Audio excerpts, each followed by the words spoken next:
This is going to be a video tutorial on how to change the mouse cursor speed in Pop! OS. Let me jump over to my desktop here. I am on my desktop now. To change the speed of your mouse pointer, first thing you want to do is open up Settings. I'm going to go up to the upper right hand corner up here, up to my system tray area. I'm going to click in there. Then I'm going to go down to where it says Settings, and I'm going to click on Settings.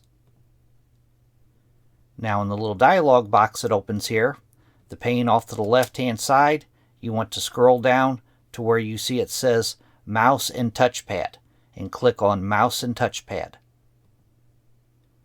And then right up here, up top here, you can change your primary mouse button.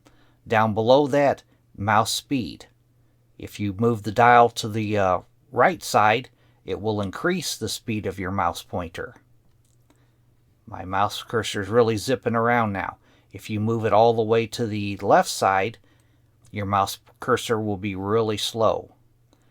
I usually have mine set about at the middle, but that is how to change the speed of your mouse pointer in Pop! OS. Thanks for watching.